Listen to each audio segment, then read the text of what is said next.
felicité en su día porque creo que lo conseguiste. Hoy nos vemos aquí de nuevo, 1 año y 2 meses después, con una historia muy diferente. Se titula El legado de Sofía. Y ahora, Andrés, la verdad es que has dado un salto mortal con tirabuzones en ese complicado arte de escribir. Ha ido Andrés, en su segunda novela, a un género muy especial y muy difícil. Es la novela histórica. De entrada, debo decirles que esta incursión en la novela histórica es todo un éxito. Te crees lo que pasa, te documenta Andrés en la novela y te metes de lleno en la historia de Egipto y de sus faraones, como acaban de ver, con protagonismo especial clave para Ramsés II. Pero no es la historia de Ramsés II. A mí me ha gustado muchísimo su novela porque tiene 3 parámetros que han retenido mi atención en la primera lectura. El primer parámetro es un mecanismo para mí automático que me sucede cuando leo y me gusta algo. Los capítulos me los imagino y los llevo a mi personal película de los hechos que narra una novela. Pongo imágenes, realmente lo veo en cine, veo si una novela tiene una transcripción al cine o no la tiene, recreo los paisajes y los he recreado y sigo con expectación lo que pasa a los protagonistas. Y el protagonista no es Ramsés, es una pareja de arqueólogos de nuestra época que tienen sus vivencias y que son apasionantes. Segundo parámetro para mí del éxito de una novela, luego Luis me lo destrozará todo como suele ser habitual en él.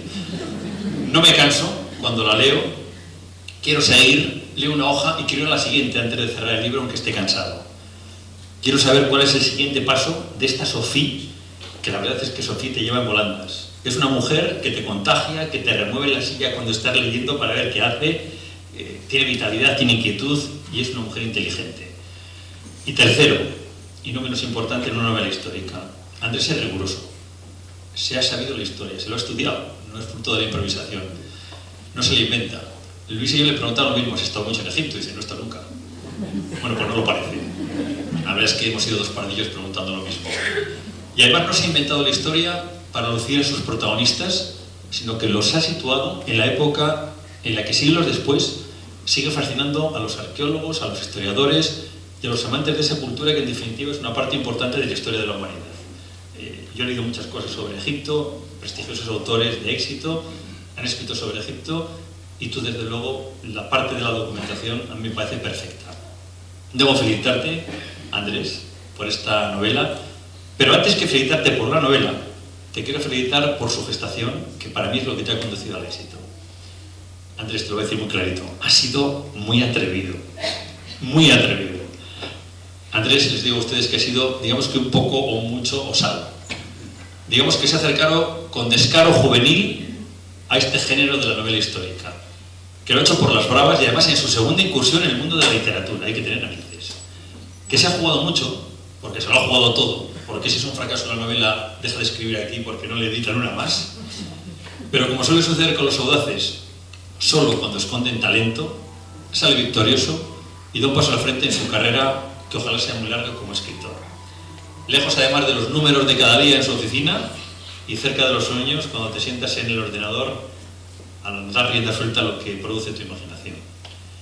No ha tenido que ser fácil escribir esta historia del legado de Sofía, ni por los protagonistas, van a ver ustedes varios personajes entrelazados, ni por la forma de escribirla, donde se va y se vuelve del pasado al presente, en un relato que además requiere mucho tu atención, no te puedes perder, no puedes despistarte, y que ha sido muy trabajado, estoy muy convencido de eso, ya nos lo contará él, y que ha requerido días, semanas, meses, y me atrevo a decir años de documentación y del estudio del Antiguo Egipto.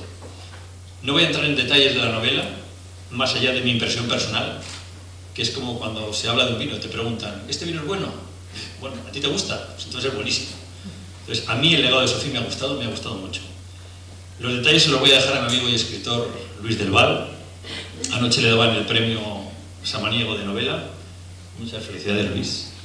Es uno más en tu larga trayectoria. Algunos hemos vivido juntos. Y me van a permitir un minuto hacia Luis en la presentación. Quiero agradecerle que haya venido a nuestra ciudad. Sé que ha venido por Andrés y por mí. Y aquí en mi tierra, Luis, no hay mejor escenario posible.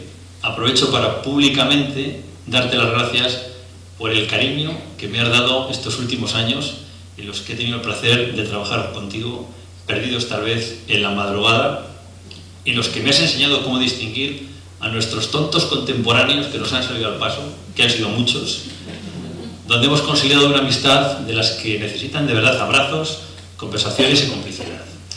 Y quiero pedirte que haya muchos más brindis por la vida, de ahora en adelante. Y ya sabes que a mí me gusta el champán, y tú con ese Dream Martini, que cuando llegamos a una barra en esos lugares mágicos nos sentamos para charlar pues, de cualquier cosa, pides ante el estupor del camarero, quiero un Dream Martini seco como el desierto y frío como la muerte. Y se te queda el cabrón diciendo, este tío, ¿qué dice? La última vez, hace unos días, te trajo una cosa horrible que dejaste y dije, no me entendió usted lo del frío como la muerte y seco como el desierto.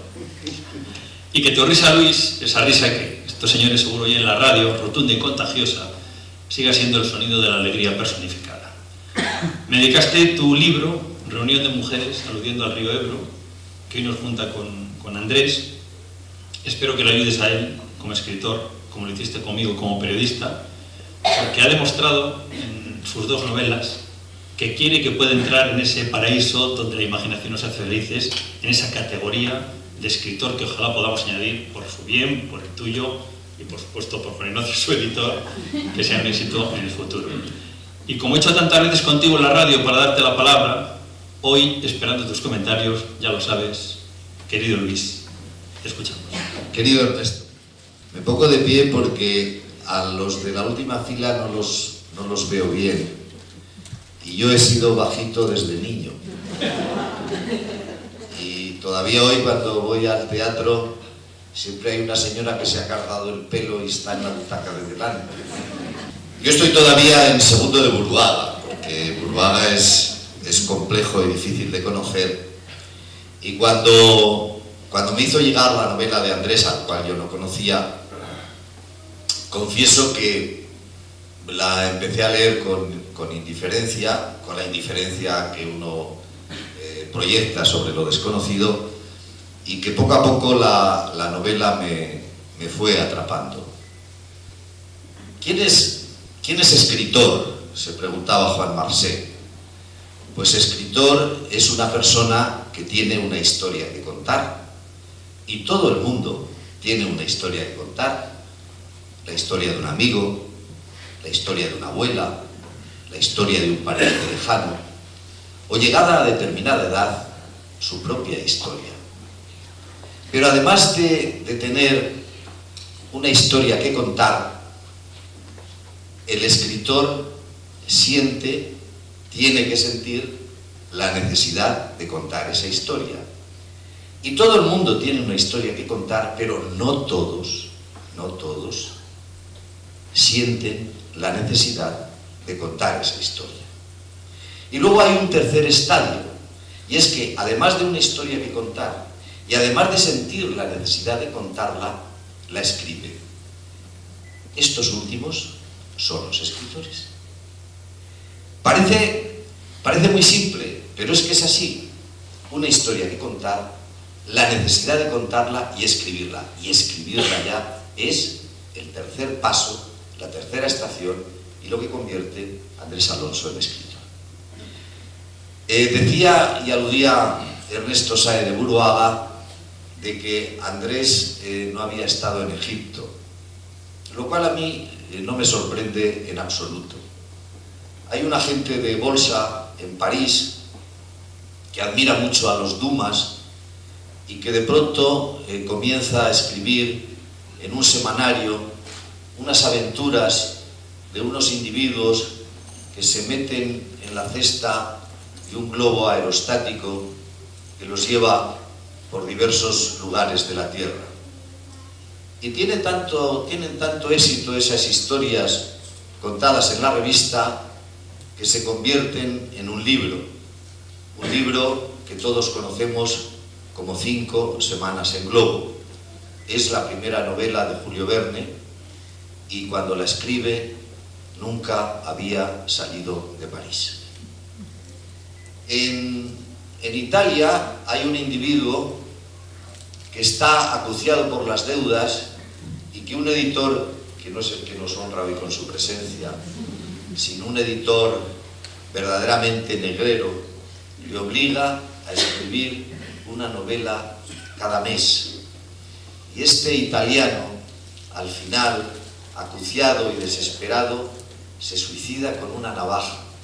Pero antes escribe y describe, mejor dicho, las selvas de Asia con una precisión impresionante y crea el personaje de Sandokan.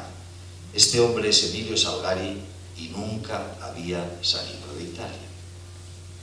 Cuando yo me sumerjo en la novela El legado de Sophie, a la hora y media, cuando ya Andrés ha tenido la magia de las dos novelas que ha escrito, porque son dos novelas, me sumerge no en las arenas del olvido, como él dice muchas veces, sino en las arenas del desierto. Inmediatamente me vino a la memoria un viaje en unas navidades que hicimos mi mujer y yo con nuestros hijos, yerno y nuera respectivos, y en los que ese periplo de Lusor hasta el Cairo constituyó una de esas experiencias que quedan verdaderamente grabadas. Pero lo más importante de aquel viaje fue que cuando fuimos a ver las pirámides era un día extrañamente de niebla y nos íbamos acercando y no se veían las pirámides. Esas pirámides que siempre aparecen y se ven desde lejos, pues como la Torre Eiffel en París, ¿no? Que por cualquier sitio ya ves allí la punta de la Torre Eiffel, no se veían. Y estábamos casi pensando que se las habían llevado. Y estábamos, no, si estamos ya. Y cuando emergieron las pirámides, sentimos el efecto de Egipto. Creo que era Oscar Wilde que decía que había muchas personas que viajaban a países exóticos, que viajaban, por ejemplo, a Japón, y no sentían el efecto japonés. Se pasaban allí casi un mes y regresaban a Londres, y hablo con intención de Londres, porque, bueno, pues habían pasado por allí, habían visto unas cosas exóticas, pero no habían sentido el efecto japonés. Y decía Wilde, a lo mejor lo interesante y lo importante es estudiar la cultura japonesa, adentrarse en su historia, amar las vicisitudes por las que ha pasado ese pueblo. Y un día inesperado, sentado en un banco de Hyde Park, a lo mejor sientes el efecto japonés.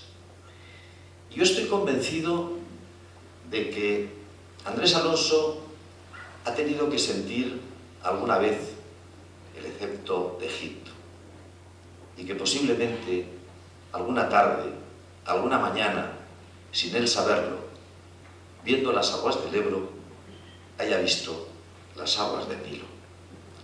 Porque el efecto de un escritor cuando se sumerge en otra historia es que se convierte en un ser muy peligroso, en un ser bipolar. Yo estoy convencido de que cuando Andrés estaba escribiendo El legado de Sophie y de pronto Nefertari se ponía enferma y él estaba allí sumido en la pesadumbre y el dolor que sentía Ramsés, a lo mejor en un momento determinado se oía la voz de Marian que le decía: Andrés, a comer. Entonces tenía que dejar a Ramsés y regresar al siglo XXI. Eso es así. Yo recuerdo, yo no he hecho ninguna novela histórica, excepto la biografía novelada de Ignacio de Loyola, y yo me acuerdo de esa experiencia de estar metido en el siglo XVI, de hoz y de coz, con el cardenal Cisneros y con Isabel la Católica y con Ignacio de Loyola, y de pronto pues había que bajar la basura, y es una cosa que es normal. Me ha gustado, Andrés, que hayas tomado como protagonistas a dos ingleses. Me ha gustado porque eso le da verosimilitud a la historia.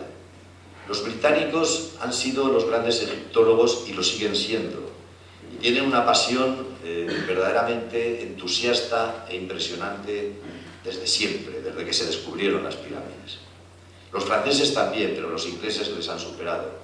Basta ir al British Museum y te das cuenta de que tendrías que estar allí una semana entera para visitar solamente la sección dedicada a Egipto. Le da verosimilitud, porque no hubiese sido creíble que los egiptólogos hubiesen sido españoles. Me contaba Jesús Salido, que fue embajador de España en Damasco, cuando Damasco estaba en paz, ¿no? Como ahora. Fue durante mucho tiempo presidente del Instituto Hispano-Árabe de Cultura. Y él cada 2 años, bienalmente, organizaba un encuentro de arabistas y de hispanistas. Y entonces me decía que encontrar hispanistas entre los árabes era de lo más sencillo, porque había cientos, pero que el problema estribaba en encontrar arabistas entre los españoles, porque había media docena, una docena, 2 docenas, y siempre se repetían congreso tras congreso. No sé qué nos sucede a los españoles, estamos tan contentos de ser españoles que no nos proyectamos sobre otras culturas, y sin embargo, a lo mejor por eso somos tan raros que hay hispanistas en todos los sitios. Hay hispanistas en Japón, hay hispanistas en Francia, hay hispanistas en el Reino Unido, y me ha gustado mucho que los egiptólogos, que estos 2 egiptólogos fuesen británicos, fuesen ingleses. Hay 2 historias, y yo diría que hay 3 historias. Una historia contemporánea y otra historia que enlaza con el pasado. Andrés ha tenido la habilidad de dejar de una manera anfibológica, con una, podríamos decir, confusión calculada, lo que es real y lo que es irreal, lo que es histórico y está documentado y lo que son hipótesis históricas. Y lo ha hecho muy bien, lo ha hecho además con un punto de aventura que a mí me ha gustado. Intervienen los judíos, lo cual quiere decir que todo ha sucedido no entre el Éufrates y el Nilo, sino que ha sucedido en toda esa Mesopotamia hasta llegar a Egipto. Y en esa historia, y a lo largo de toda la novela, que es muy apasionante y que uno está intentando llegar a ver qué es lo que pasa con Kemet, con ese hijo ilegítimo de Ramsés. Además, hemos escuchado en el documental, y me ha hecho mucha gracia, dice: reinó 66 años. Bueno, ¿cómo puede reinar en 66 años en una época donde la vida media eran 30 y pocos años, ¿no? Bueno, ese misterio también lo aborda Andrés con una gran habilidad, y efectivamente interviene el Mossad, intervienen los servicios secretos judíos en ese desciframiento de los papiros, porque evidentemente ahí parte también la historia del judaísmo, parte también la historia de lo que han sido después las 3 grandes religiones monoteístas. Felicidades por haber escrito la novela. Felicidades al editor, porque como decía Chumi Chumed, que le dijeron en la feria del libro, un librero ya veterano: joven, cualquiera escribe un libro, lo difícil es venderlo. Entonces al editor le toca esa tarea. Pero yo estoy convencido, Andrés, de que te va a suponer muchas satisfacciones, de que has abrochado muy bien el final, porque el final de las novelas a veces es muy difícil, y que has dejado una especie de pozo en ese abrochamiento que es complicado y difícil para el escritor.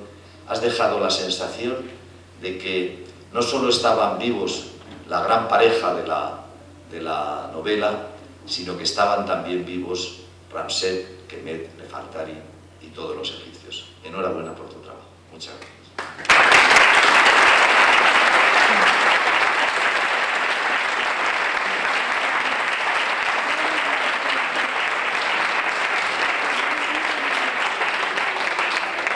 Como detalle, un mínimo apunte al margen de lo que ha dicho Luis, obviamente lo he explicado, no es una novela de la época de Ramsés.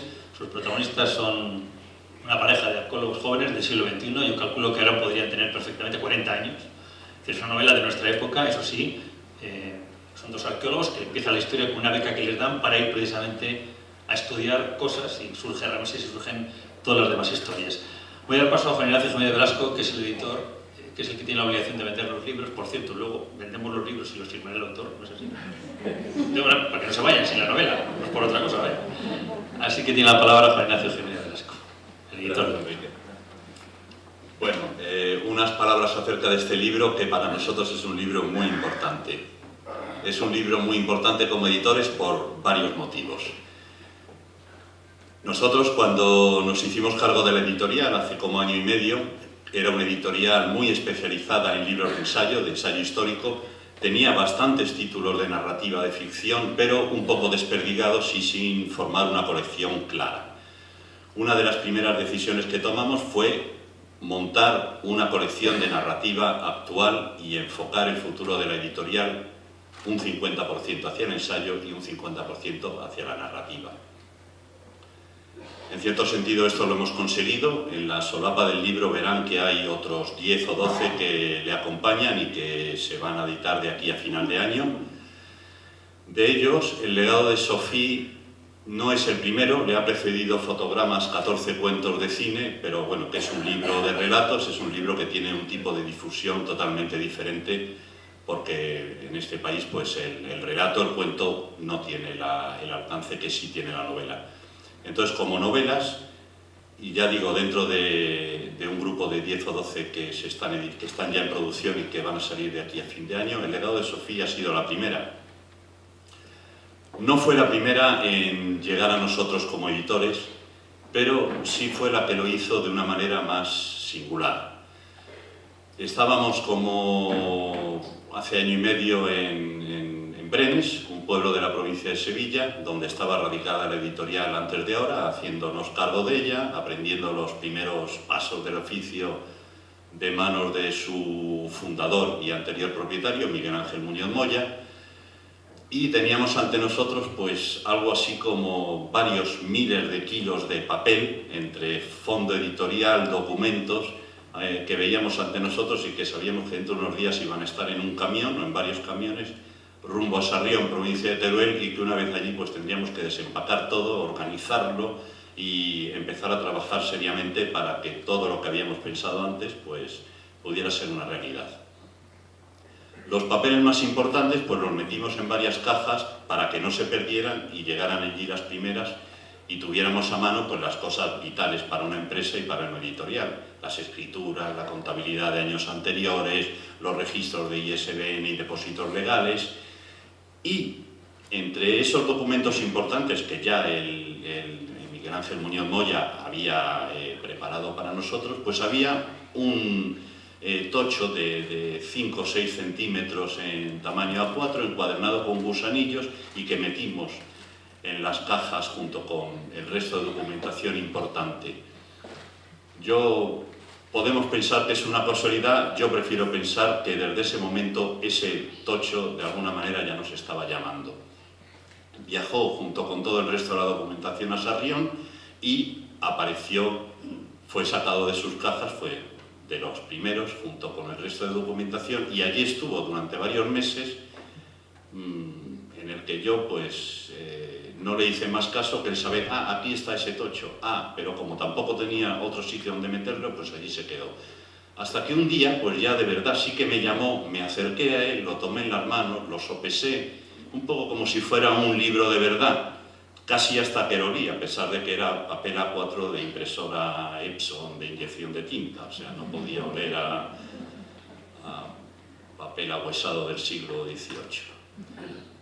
Y bueno, era El legado de Sophie, evidentemente, y empecé a leerlo. Y me ha pasado pues lo mismo que han ya relatado Ernesto y Luis cuando me han precedido en el uso de la palabra. Lo empecé a leer y no lo pude dejar y me lo leí de un tirón. El libro me gustó muchísimo como lector y me gustó muchísimo como editor. Sentí que el libro lo teníamos que editar nosotros fuera como fuera.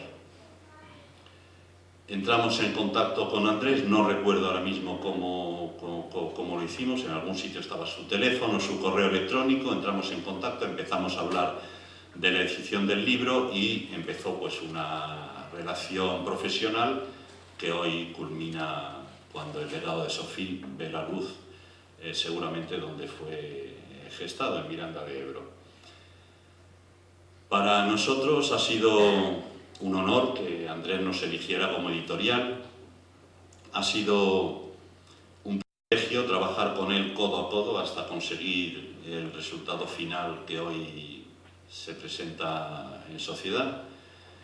Y ha sido un gozo, o está siendo un gozo, el poder estar en Miranda de Ebro, ciudad por la que habíamos pasado muchas veces en nuestros viajes por España, pero en la cual no habíamos tenido nunca la fortuna de poder recalar.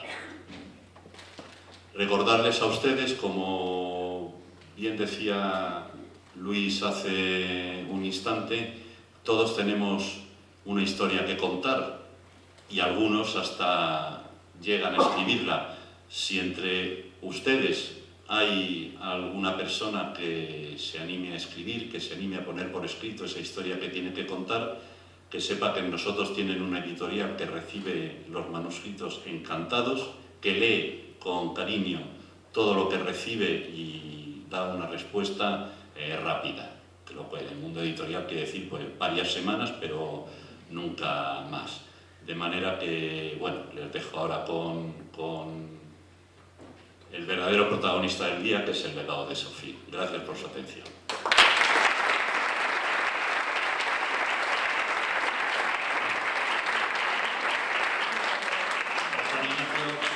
Perdonar su pecado de no haber parado de Miranda hasta ahora, y luego en la cena le cantaremos el himno a Miranda para que se vaya contento. Y me ha recordado una anécdota. Hay veces que están los escritos muchos meses en una mesa, y yo me acuerdo en Televisión Española teníamos una cosa que se llamaba Cuéntame, y no le hicimos ningún caso. Decíamos, ¿qué cosa? Una serie sobre la España franquista por franquista, ¿cómo va a triunfar en televisión? Estuvo 3 años en un cajón. E hicimos 3 programas pensando que era un fracaso y sigue todavía 14 temporadas después, con lo cual espero que tu libro, dentro de 14 años, veamos que se sigue vendiendo. Andrés, el protagonista que eres tú. Ya hemos cantado y contado las virtudes y las maravillas del libro.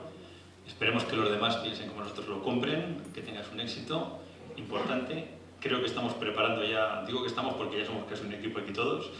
Estamos preparando la 3ª novela, no sé para cuándo, pero con ese fervor de Juan Ignacio seguro que te la publica, por lo cual ya tenemos editor y tienes la palabra. Creo que son los lectores los que me preceden. Eso no lo sabía, pero ahora me lo contáis. Vamos a leer un fragmento de la historia de Sofía. ¿Qué parte has elegido? Bueno, he elegido 5 partes porque es muy difícil elegir cuál es la mejor, porque la novela es extensa. Hemos elegido 5 fragmentos que no de forma casual, sino intentando buscar un poco los distintos tiempos en los que se desenvuelve la novela. Ahora María Vélez, Carlos Ruiz y José Manuel nos van a obsequiar con sus educadas voces y vamos a verles nacer a los personajes. Cuando queráis, por favor. Buenas noches. Para que nos situemos en la trayectoria de la novela, vamos a hacer breves introducciones antes de la lectura de los textos seleccionados. Después, María, Carlos y un servidor leeremos 5 textos en que aparecerán los personajes principales del legado de Sofía. En la primera lectura nos encontramos en el Departamento de Egiptología del Colegio Universitario de Londres. Es el 27 de septiembre de 2006 y asistimos a la inauguración del curso de posgrado. Aquel día una tenue bruma inundaba Londres de melancolía. El fulgor del sol se desvanecía sometido por las plomizas nubes que conquistaban el horizonte. Una letanía de etéreos guardianes protegía la cristalina alma del Támesis, que deambulaba lánguido con la esperanza de que su resplandor asomara victorioso. El catedrático Alan Sitz caminaba risueño por los corredores del Departamento de Egiptología, sabiéndose admirado por los estudiantes. Con la mirada perdida, se abrió paso entre ellos, ajeno al caos que reinaba. Su macilenta piel contrastaba como el día y la noche con el elegante traje de color negro que vestía. De raya diplomática y corte recto, con perfil de 2 botones, sometía sus formas a su estilizado cuerpo gracias a sus aberturas laterales y a las costuras divisorias. El fieltro del reverso de las solapas descollaba en aquel mar de lana virgen, confiriéndole un porte elegante y refinado. Sus rasgados ojos verdes apenas pestañeaban hundidos en las cuencas oculares, bajo unas cejas pulcramente perfiladas. Su profuso y rizado cabello negro Vivía para ocultar su amplia y despejada frente, la desaliñada barba para disimular su prominente mentón. Sus labios puntiagudos y gruesos esbozaron una tímida sonrisa al entrar en su aula y conocer a los que iban a ser sus discípulos a partir de aquel preciso instante. Alzó la mirada desde su cátedra y contempló una vez más a quienes aguardaban ávidos sus palabras. Bienvenidos a este curso de posgrado. Sé que muchos de ustedes estarán deseando terminarlo para viajar a Egipto y demostrar los conocimientos adquiridos durante sus estudios en esta facultad. Así que antes de asumir este reto, les resta una larga ruta este año. Después, sus propias decisiones escribirán el destino de sus vidas. No subestimen el poder del destino. Como ustedes saben, solo la casualidad permitió que la piedra Rosetta fuera la llave para descifrar la escritura jeroglífica egipcia. Si Napoleón lo hubiera enviado en julio de 1799 un destacamento de su ejército a excavar la antigua fortaleza egipcia de Fort Julián, en Brasil, hoy no sabríamos interpretar su legado, permaneciendo oculto a nuestro conocimiento. Durante todo este curso de posgrado nos iremos introduciendo en su misterioso mundo, en su fe por la vida eterna y en el profundo respeto con el que supieron tratar la muerte. Para ellos, esta vida era un tránsito hacia su otra existencia inmortal. ¿Puede equipararse el anhelo egipcio por la otra vida con la fe cristiana en la resurrección? Se acercó lentamente a él rasgando la felina mirada de sus ojos. Tardó unos pocos segundos en contestarla, lo suficientes para que todos sus discípulos le engalanaran con las suyas. Ungido de la admiración que su aureola suscitaba en ellos, clavó su mirada en aquella alumna de rostro invadido de lunares y de cabello pelirrojo como un sol agonizante. Era aquella una interesante pregunta que podría servirle para transmitir al resto el sentimiento egipcio sobre la muerte terrenal y la segunda vida. Se hallaban todos ante el dilema de toda civilización, ante el más profundo enigma del hombre, el miedo a la muerte, a la desaparición del alma, al silencio eterno de aquella fuerza prodigiosa que se esconde tras el templo del conocimiento que es el cerebro. Por lo que veo, usted ha elegido la especialización en cosmovisión y religión, ¿verdad? No se puede decir que sean creencias idénticas, aunque para ser sincero le diré que se basan en principios similares. El cristianismo se basa en la resurrección del espíritu en un mundo eterno llamado cielo. Los egipcios creían en su renacimiento inmortal dentro de un universo de estrellas donde brillarían eternamente y en el que además requerirían de su cuerpo para que el alma descansara. De ahí su afán por su conservación una vez certificada la muerte. El cuerpo les serviría de morada permitiendo a sus almas descansar por las noches después de disfrutar de su segunda vida. Desde el mismísimo faraón hasta el más humilde servidor morían con la creencia de volver a vivir en un cosmos donde serían inmortales. En esta segunda lectura todavía seguimos en Londres. Ha pasado un día, es el 28 de septiembre de 2006. Alan ha tenido una pesadilla relacionada con la senectud y la muerte. Despertó tiritando y sudoroso de aquel delirio.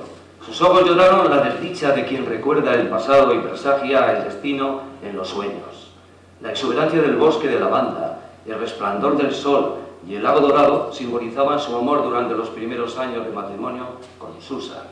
El cielo nublado, el lago desecado y el desierto, los años angustiosos que estaban por venir. Tan real como la vida, el mundo onírico enviado por el arcano celestial le había mostrado el ocaso de su existencia. Se levantó de la cama, se abrigó con una bata y salió al jardín. A aquellas horas del sábado, Londres era un remanso de paz, todo lo contrario que su turbulenta mente. Caminó afligido hasta llegar a la altura del asiento rústico que le regaló Jessica el día de su 5º cumpleaños. Emocionado, anheló que el sol emergiera poderoso, venciendo al negro tapiz que surcaba el firmamento. Escuchó unos pasos acercarse. Bajó la mirada. Era Susan. Buenos días. ¿Se puede saber dónde has pasado la noche? No podía dormir y salir. ¿No podías dormir y te marchas de casa? ¿Hay algo de malo en ello? Necesitaba pensar. ¿Pensar? Anda, ven, siéntate conmigo. ¿Qué nos ha pasado? ¿Por qué no todo es como antes? ¿Es que se nos ha olvidado querernos como al principio? Eres un jodido romántico idealista. Si te aseguras tanto de lo que soy, ¿por qué te casaste conmigo? Porque te amaba. ¿Me sigues queriendo ahora? Mírame y respóndeme, ¿me sigues queriendo? Necesitas escucharlo, ¿verdad? Sentir que te pertenezco te colma de felicidad. ¿Cómo no te voy a querer? Nos casamos, tuvimos una hija a la que amamos hasta que nos la arrebataron. Es que nada es igual que antes. Nuestra vida se ha convertido en una vulgar farsa. No merece la pena seguir así. Lo entendería si Jessica estuviera aquí, pero sin ella nada tiene sentido. Tú tienes muchas cosas que callar. ¿Yo? Jamás te oculté nada. No soy yo quien nombra Camelia en tus pesadillas. Jamás te he echado en cara tu pasado. Solo serían unas pesadillas. ¿Dónde vas ahora? Ni yo mismo lo sé, lejos de aquí. Navegando por el mundo de los sueños, escuchó una lejana voz que le habló en un extraño lenguaje. Se dejó llevar por su encanto hasta un remoto mar de cristalinas aguas que le susurró la clave de transcripción. De pronto, los signos de los papiros grabados en su mente, como solitarios entes sumidos en su caótico universo, comenzaron a unirse sabiamente hasta formar el mágico legado de la palabra. Se despertó con el corazón palpitando como un coloso y comenzó a traducir el primer papiro hasta donde la memoria visual le permitió. Después se levantó y despertó al resto hasta hacerlos hablar. Lo tengo, eres mío. Mañana será otro día y por fin sabré la clave tras la que te ocultas. Sabía que serías capaz. No sé cómo lo haces, pero siempre vences a Egipto. Como te dije ayer, se trata de copias coptas. El copista añadió signos coptos para cambiar el sentido de la escritura. También insertó entre los ideogramas otros carentes de significado para engañar al traductor. Observa el primer carácter, delta, nuestra D, un carácter genuinamente copto, lo que quiere decir que el sentido de la lectura es de izquierda a derecha, tal y como establece la orientación de la cabeza del escriba dorado. En cambio, si te fijas en la segunda línea, está encabezada por la Ori, nuestra H. Esta es una letra que los coptos tomaron del antiguo Egipto, por lo que el sentido de lectura es el inverso, de derecha a izquierda. El copista utilizó los tres estilos de escritura egipcios, el jeroglífico, el hierático y el demótico, y además se atrevió a establecer el sentido vertical de la escritura. Por si fuera poco, recurrió a ideogramas locales para completar algunas palabras. Nunca había visto nada igual, pero te aseguro que anoche descifré el primer papiro. Anoche estuviste conmigo hasta que lo dejaste. ¿Qué pasó después? Me acosté. Tuve un sueño en el que navegaba por un mar que al dictarle el papiro ordenaba los signos en mi mente hasta convertirlos en palabras. ¿Cómo dices?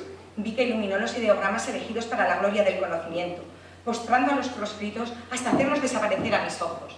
Entonces, las palabras y la voz fluyeron hacia mí. No logro entenderlo, pero te creo. Siempre lo haré. ¿Quieres leer conmigo? Te marcaré los signos con el dedo. Yo, Ramsés II, rey de Egipto, poderoso amante de la justicia, defensor de Egipto, vencedor sobre los extranjeros, poderoso, eterno y grande en el triunfo, elegido de Ra, nacido de Ra, llamado de Amón, ordeno a mi fiel escriba, Tabohueb, que relate para la eternidad las efemérides de mi amado hijo Caen, que desde su correcto menester responderá con su vida. ¿Por qué te paras? ¿Has descubierto papiros escritos por un escriba de Ramsés II? Lo sé, pero de nada sirven si no los traducimos. ¿Es que no eres consciente de la importancia de estos documentos? Disfrutemos de este momento y no los compartamos con nadie. Solos tú y yo, siempre. Ahora navega por un tiempo milenario que nadie conoció.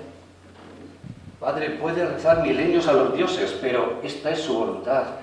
Caenque, mírame, estoy muy enfermo. Los médicos no saben cómo curarme. Pronto dejaré de sufrir para siempre y partiré a la eternidad. Dejarás a las estrellas, pero más tarde, cuando nuestro pelo sea blanco y hayamos vivido años de felicidad. Debes tener fe. Los médicos que te atienden son los mejores de todo Egipto. Llegará un día en que regresarás a la prefectura y todos te estaremos esperando. No, Caenque, mi cuerpo arde en el fuego de la maldad. Los espíritus malignos han invadido mi alma. Mi destino ya está sentenciado. Mis días se acaban. No puedes abrazar tan pronto tu segunda vida. Eres demasiado joven para irte ahora y abandonarnos, me dijo José. Mi querido y amado hermano, eres el heredero del trono de nuestro padre. Los dioses no lo consentirán. Dentro de unos años todo Egipto se arrodillará aclamando al más grande faraón que jamás haya pisado estas tierras. Será respetado y temido por nuestros feroces enemigos que nunca osarán enfrentarse a tu poder. Someterás a tus enemigos y victorioso con tu arco de guerrero ofrecerás a las divinidades ofrendas de oro y plata, de sangre y honor. ¡Vive para mayor gloria de Egipto! Querido hermano, quiero que me perdones por no haberte ayudado como debiera. Te he ignorado durante todo ese tiempo. He renegado de tu inteligencia, de tus sentimientos puros y cristalinos, de tu valentía el día que salvaste a Merida. Todo eran desgracias, hasta que llegaste a mí. Tú me has enseñado a sacar lo mejor de mí, a vivir sin envidias mi maldad. Si los dioses me hubieran concedido una larga existencia, habríamos construido un monumento más noble, incluso que los que ordena construir nuestro Padre, el de la verdadera amistad. Te confieso que te quiero como un hermano y que gracias a ti he renacido entre las tinieblas. Mis ojos no verán esta vida el esplendor de nuestro reinado, pero lo harán después de postrarme ante Osiris. Desde el cielo asistiré a tu ceremonia de coronación como nuevo faraón de Egipto. Te convertirás en el más grande de la historia que haya ocupado su trono. A pesar de tu enfermedad de los huesos, atesoras en tu interior la fuerza de un dios. Lo supe el día que salvaste Merida, y lo confirmaste rescatándome de la oscuridad en la que me hallaba.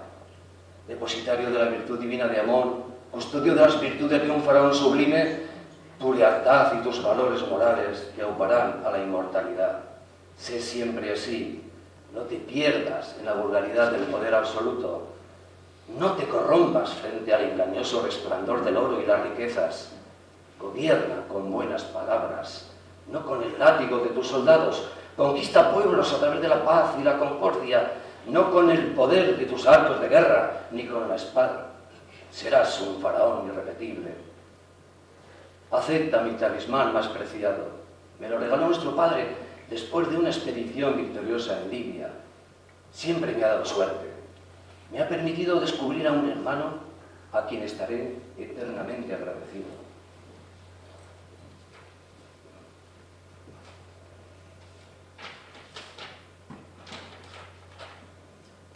A través de las transmisiones de Sofía, viajamos ahora al pasado unos 3000 años aproximadamente.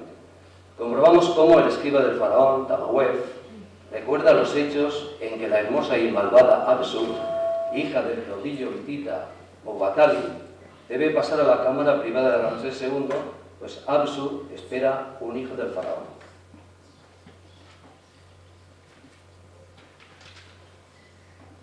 Al día siguiente, un nuevo mandato soberano llegó hasta el harén, decretando el traslado inmediato de Apsu a sus dependencias privadas. El faraón se había prendado de ella desde la noche en que se abrió paso a través del que quería su inexplorable paraíso terrenal. No había podido olvidar el perfume de su piel, sus ojos clavados en los suyos mientras la hacía suya, ni los apasionados deseos que le confesó abrazada a él. Acogió ella exultante la noticia. Sus deseos, dormidos durante tantos años de cautiverio, despertaron a la realidad libres como el viento.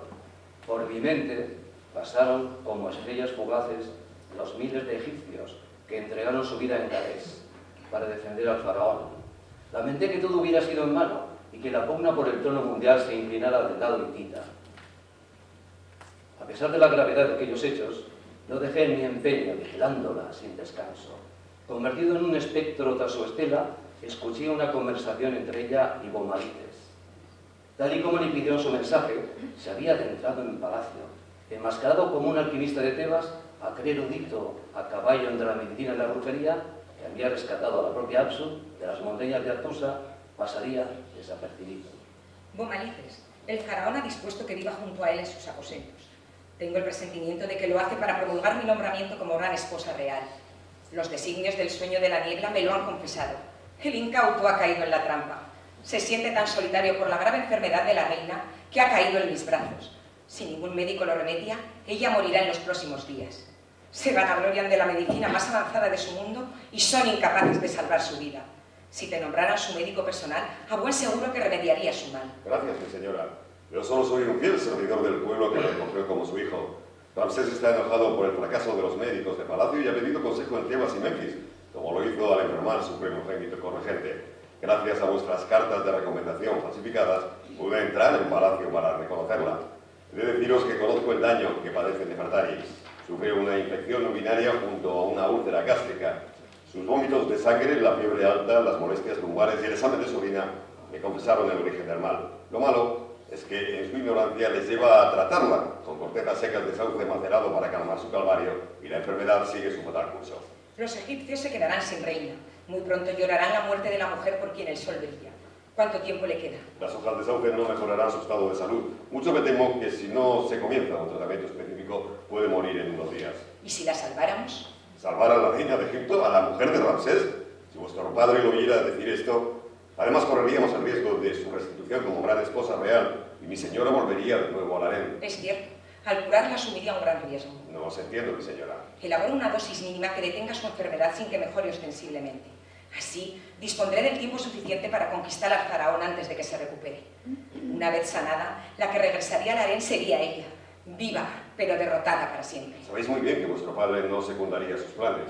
Dejad morir a Nefertari. El faraón desconsolado llorará su pérdida, pero su recuerdo se irá perdiendo entre las tinieblas del tiempo. Y vos, mi señora, seréis reafirmada como gran esposa real. En su próximo jubileo hará público y oficial su deseo. El corazón de Egipto será vuestro. No será tan sencillo como crees. Recuerda que soy extranjera y que cuando el faraón me nombre públicamente como su primera gran esposa, no seré bien aceptada entre el pueblo. Nuestro ejército ha cercenado miles de vidas rompiendo el corazón a sus esposas y a sus hijos.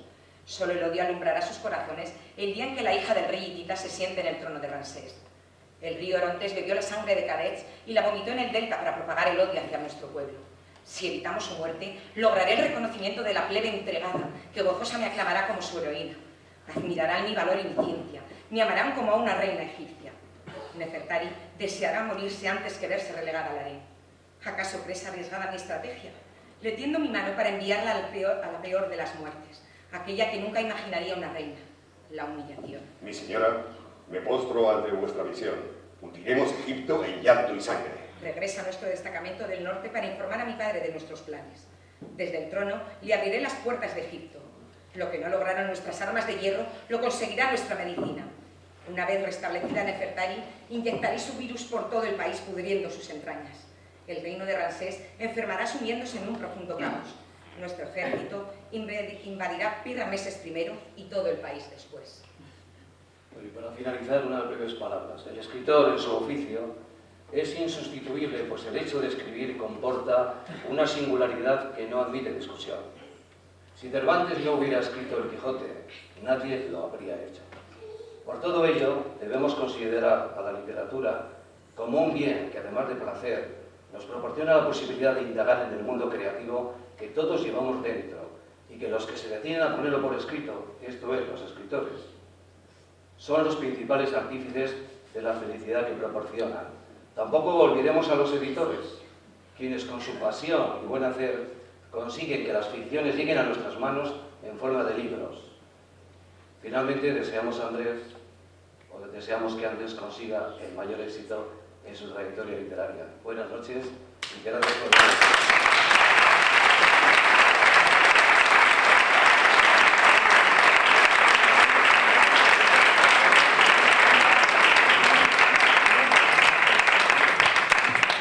Lejos de desanimar, iba a decir que no eres de la generación del Twitter porque el libro tiene por 20 páginas, pero no se asusten, son muy entretenidas. Andrés, tiene la palabra. Gracias, Ernesto. Muchas gracias a todos por estar aquí y acompañarme en un día tan emotivo. La verdad que es que no sé si felicitarme o enfadarme con el técnico de sonido porque veo que el micro funciona. Y digo esto porque es muy difícil rematar la faena con estas espadas que tengo aquí. No te rías, Ernesto, no te rías. No te rías. Con vuestra fina oratoria, habéis regalado a los comensales de nuestras palabras el más exquisito caviar y los más selectos cavas. Y yo no traigo aquí más que un poquito de jamón york y mortadela. Y un poquito de vino, por cierto, muy peleón. Y entonces no tengo más remedio que pensar, que desear que vuestra fina oratoria les haya dormido los sentidos y que los que permanezcan aún despiertos me perdonen la diferencia y con el cariño y el afecto que me tienen, que es el mismo que yo a ellos, les hagan salvar la increíble diferencia o precipicio que tiene que existir entre dos profesionales, tres profesionales como vosotros y un humilde recaudador de impuestos que un día empezó a escribir y que sin esperarlo hoy se encuentra frente a quienes nunca soñó hacerlo ni el mejor de sus sueños. Muchas gracias por acompañarme.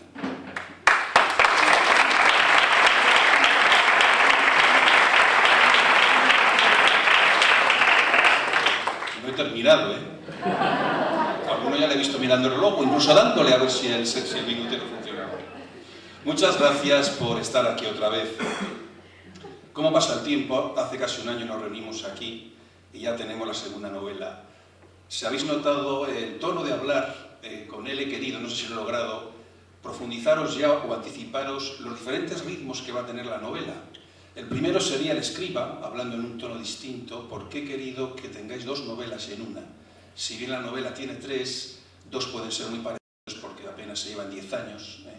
Digamos que Sofía y Alan se cuenta la historia de ellos cuando eran estudiantes, luego cuando han hecho sus vidas, esos tonos son parecidos, pero el egipcio he querido cambiarlo totalmente. Vais a entender, o es por lo menos mi propósito, que veáis a un autor distinto que está hablando distinto, porque además la diferencia de tiempo así lo quiere.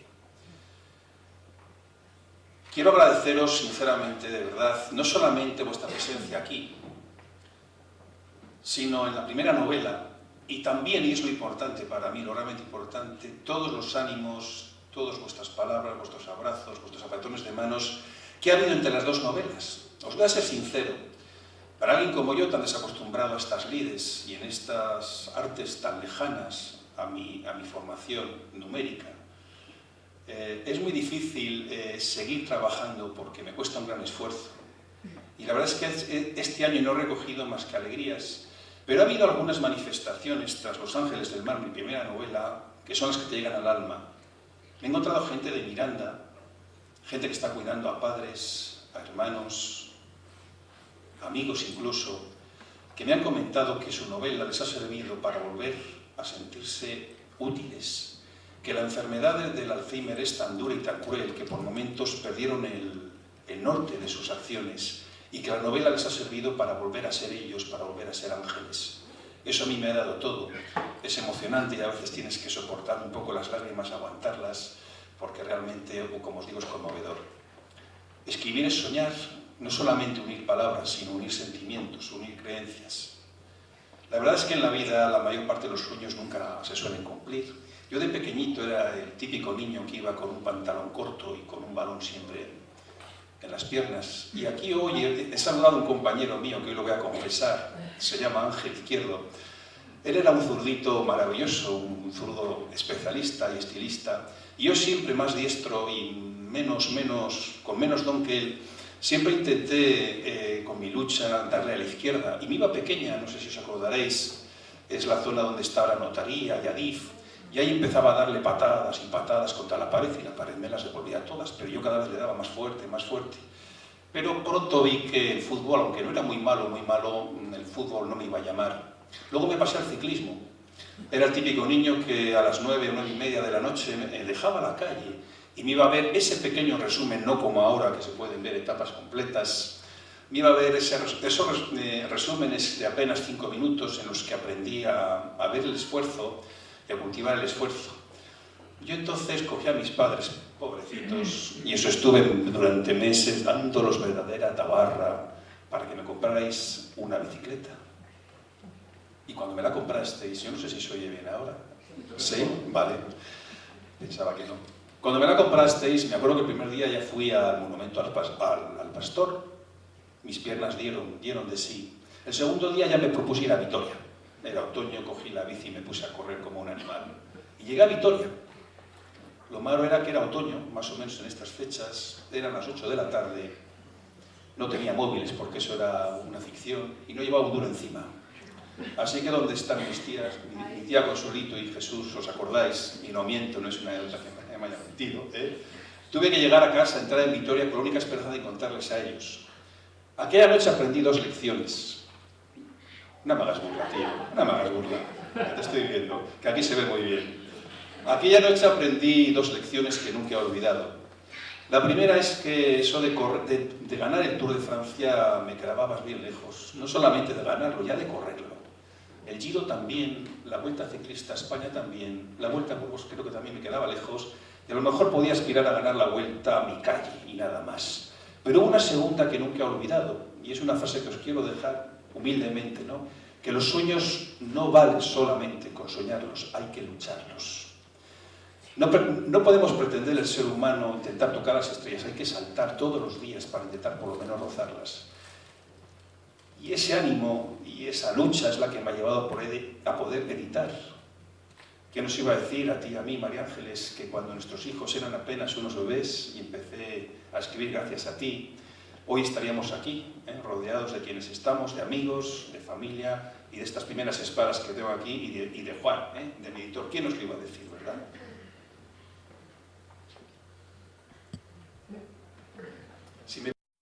Y realmente dejamos pasar muchas veces lo que sentimos dentro. Yo os voy a poner un ejemplo aquí muy claro. Aquí nos veis, somos 4 personas. Solamente Ernesto Sáez de Buruaga es la persona que eligió una formación y luego ha trabajado en ella. Os voy a hablar un poquito de Juan, porque quizás sea más desconocido para el público en general. Os pensaréis que tiene una formación en letras, o es filólogo, o es lingüista. Juan es ingeniero industrial. Habla 5 idiomas, si me permitís decíroslo: inglés, francés, alemán, italiano, portugués. ha estado montando centrales térmicas de biomasa, de alta tensión, por medio mundo, incluyendo Jordania, Uruguay y toda Europa. Luis del Val, al que todos conocemos como un gran escritor y un excepcional orador, fue profesor. Hoy me lo has contado comiendo, ¿verdad? Y yo, como investigo un poco con la gente, sobre la gente que me acompaña, él un día desertó de la docencia, enfadado con su director, no lo voy a contar por qué, y decidió embaucarse en otra aventura. Y aunque a veces usamos el término deserción para temas negativos, bendita tu deserción, porque seguramente habría sido un excepcional profesor, pero lo que tenemos hoy es a un gran orador. Gracias por tu deserción. Muchas gracias. Y yo, que no soy nadie para ponerme de ejemplo, pues, soy economista, asesor de empresas, no he dejado mi profesión, ni creo que la deje nunca, pero bueno, también he intentado hacerme un sitio un poco en el mundo literario. Quiero también agradecer al Colegio Sagrados Corazones que me haya permitido estar aquí otra vez. Como dije en mi anterior novela, Aquí está mi alma.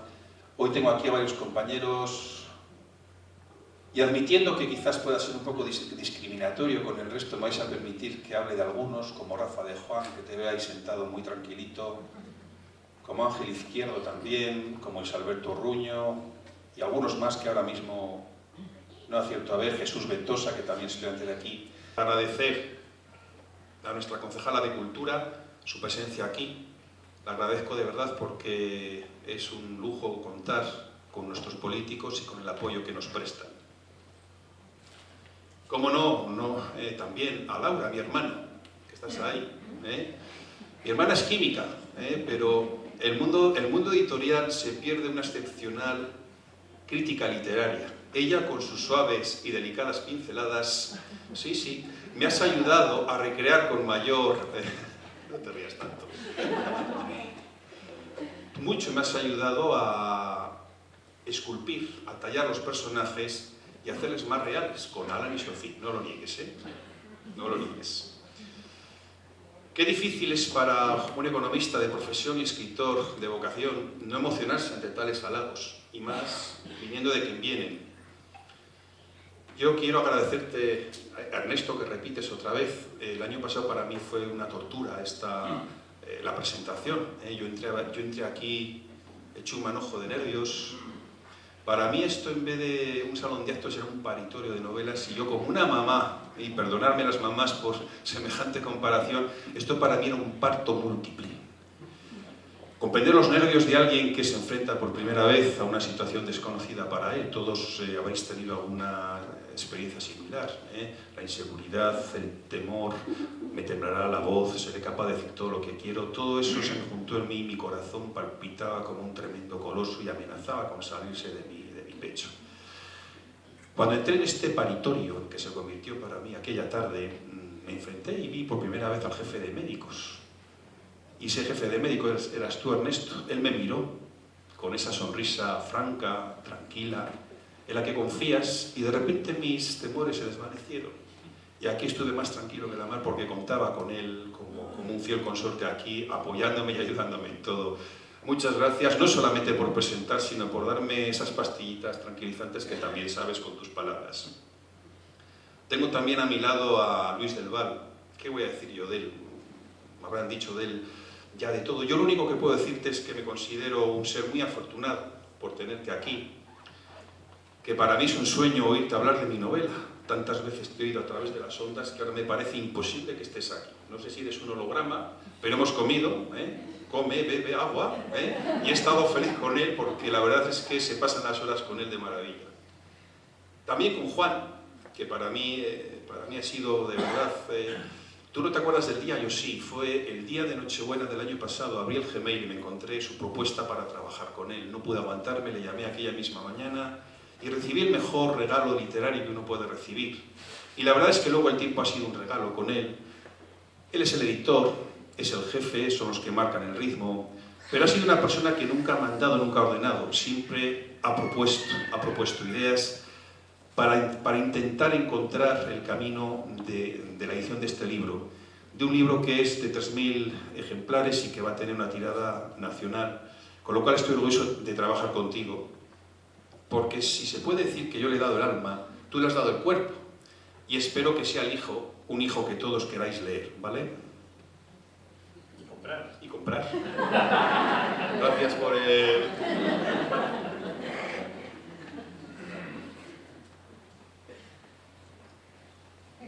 También quiero agradecer a las librerías de Miranda toda la ayuda que me han prestado, sobre todo a Olivia La Hoya, de Librería Estudio, y a María Vélez, de Librería Cervantes.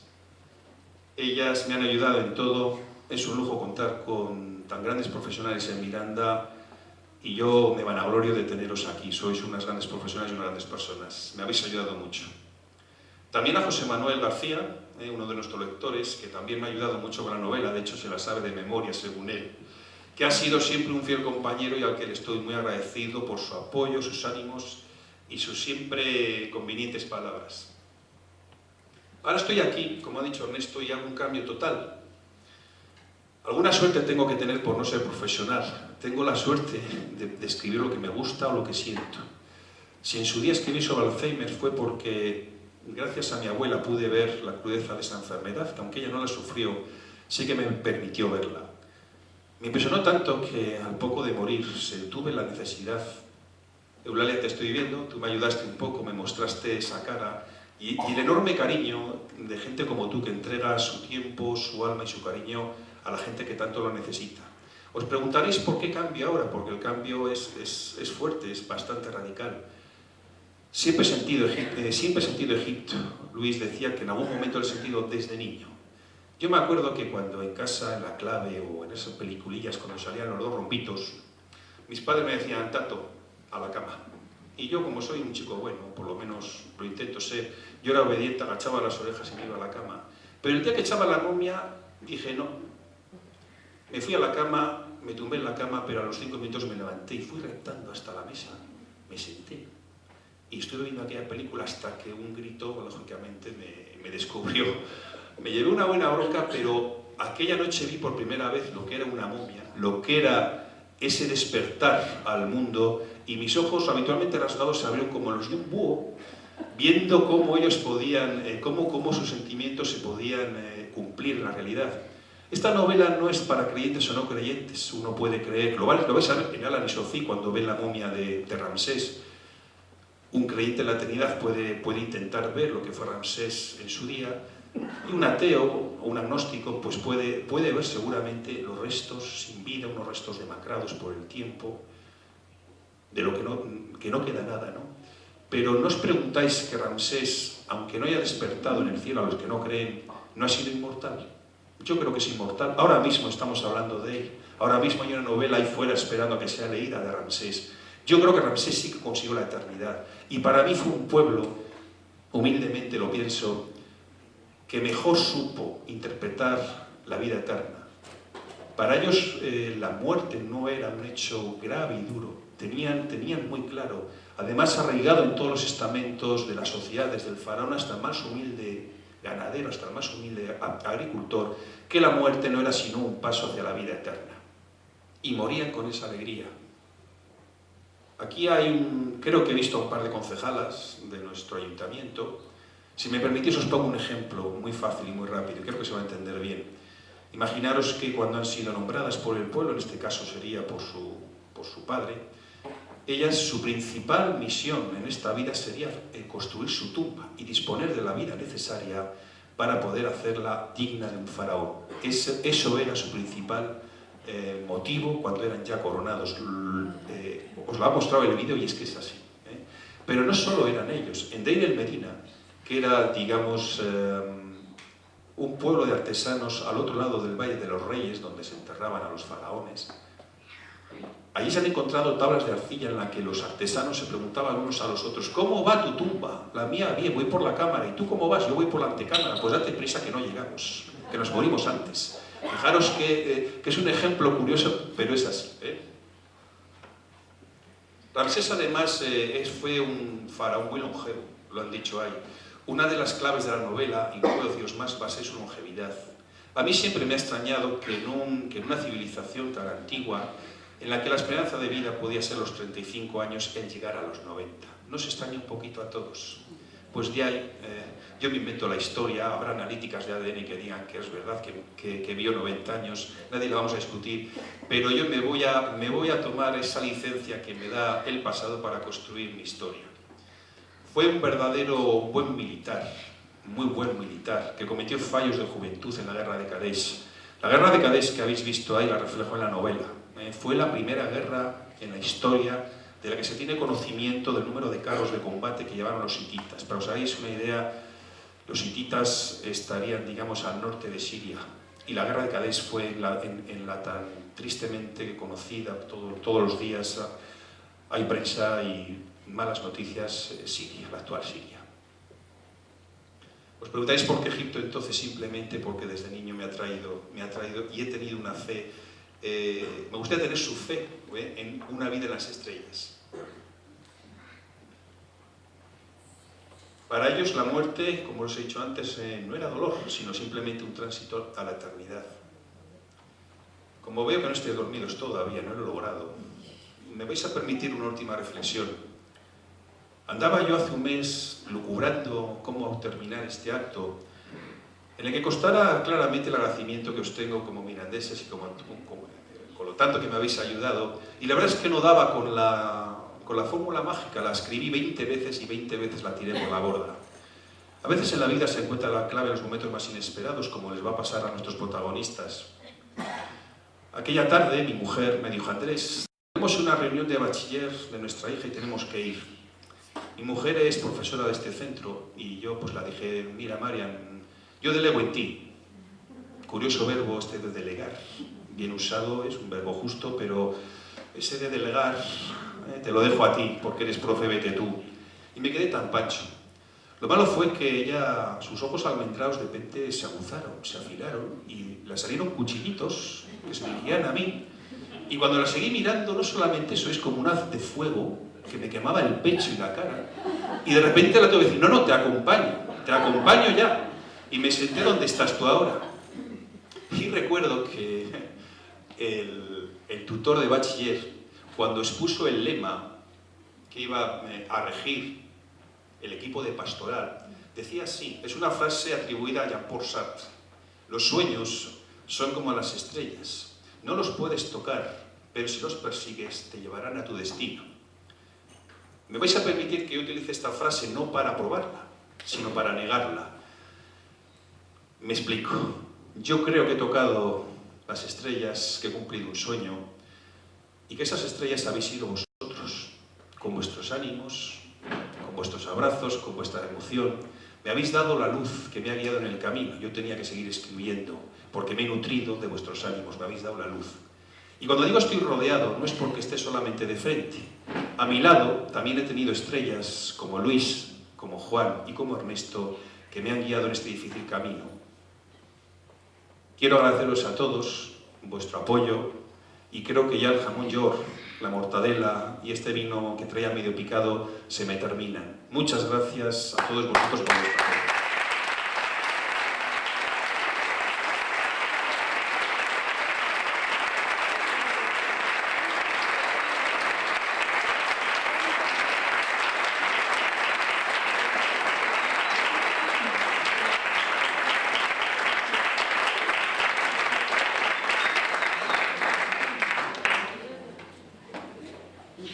Bueno, no hay nada que decir. Compré la novela y tienes que hacer una sobre la bolsa. En el Egipto está bien, pero una sobre Wall Street, que es el mundo que dominamos. Es bonita. Estamos pensando. Señores, vamos a tomar ese vino mirandés.